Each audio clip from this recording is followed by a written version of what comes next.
Joining me in studio, Ariel Oseran, our i24News Middle East correspondent, and Gidi Grinstein, former peace negotiator under Prime Minister Ehud Barak, the founder at Reut Group, and author of Insight, Peacemaking in the Oslo Process, 30 Years and Counting. Thank you, gentlemen, for joining me. I want to start with you, Ariel. Positive reports are coming out that these hostage talks are somewhat advancing. What do we know? Right, so this is not just reports, this is from one of the main mediators himself, Dr. Majd al-Ansari, the spokesperson for the Qatari Foreign Ministry, saying in a press conference today that there is positive movement, there is progress in these talks, even though the delegation, or the Israeli delegation, returned to Israel. He said there are still talks ongoing between all the sides to try and reach that much-awaited breakthrough. Now, where the situation stands right now, there's two avenues that the talks are advancing right now. One, after this initial two-day semi-summit, you can call it, in Doha, the Arab mediators are presenting now what was talked over there to Hamas to gauge their response, to see if there is any possibility, feasibility to move forward based on what was discussed in Doha over these past 2 days. And also we're hearing reports from Arab media, mainly Qatar al-Arabi al-Jadid, that the Israeli and Egyptian delegations are further discussing the implementation or the details of this limited ceasefire that was presented by Egyptian President Abdel Fattah al-Sisi just a couple days ago. A two-day ceasefire that will see the release of 4 Israeli hostages. Now, the understanding, according to this reporting, is that that is a basis for a longer 10-day ceasefire, but these 48 hours and the release of 4 hostages is supposed to be an act of good faith, at least according to the proposal. So no real breakthrough yet. As we've heard in the past, and as Emily said, we are receiving positive indications from the mediators, but we know that what's important is not what they say out to the public, but what is discussed behind closed doors, and that appears to be yet without a major breakthrough. Gidi, your take on all of this, is this a window of opportunity? So I think the most important thing that everybody is trying to establish right now is whether there is an address on the other side, on Hamas, that can actually make a commitment and deliver on it.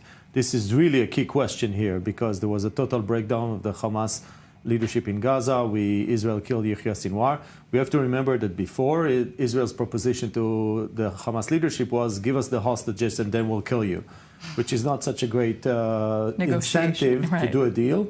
Maybe now there is some movement, but as Ariel mentioned, there is also the issue of moving forward into further arrangements. Israel is moving with very strong force in the northern Gaza with the idea of clearing out Hamas so that we can create some sort of an arrangement there.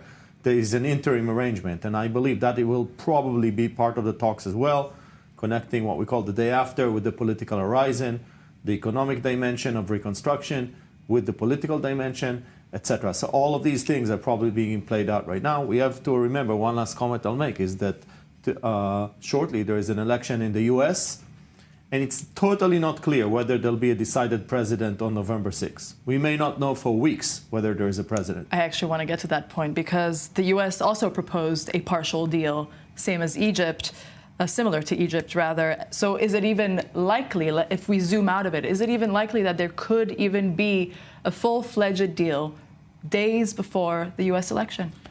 I don't believe that there'll be a deal before the US election, but we have to look at the 3 different positions that are being discussed right now. Israel is speaking about northern Gaza, creating some sort of bubbles, working with local clans. I believe this is an idea that cannot fly, it doesn't have legs, and eventually it will implode.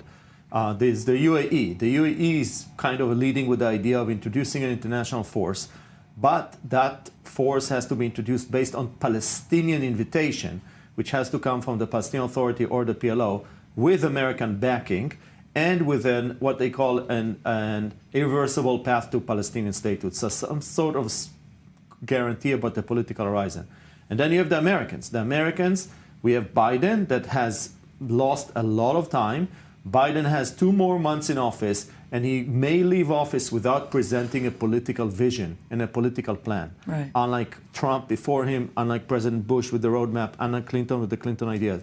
So there are all these groups actually, all these parties actually needing to waving in or leaning in on the longer term future of Gaza. And that will play out as well within the next few weeks. Ariel, my next question to you. At the start of this war, there were basically non-negotiables coming from Hamas and Israel and the IDF. But now it seems like the demands could maybe loosen. I mean, Yahya Sinwar, Hamas chief in Gaza, was assassinated not that long ago. And that was a stated goal of the IDF, of Israel. So now that that goal has been done, is there a potential for a ceasefire with an unwinding of this war that Israel maybe hasn't stated publicly yet?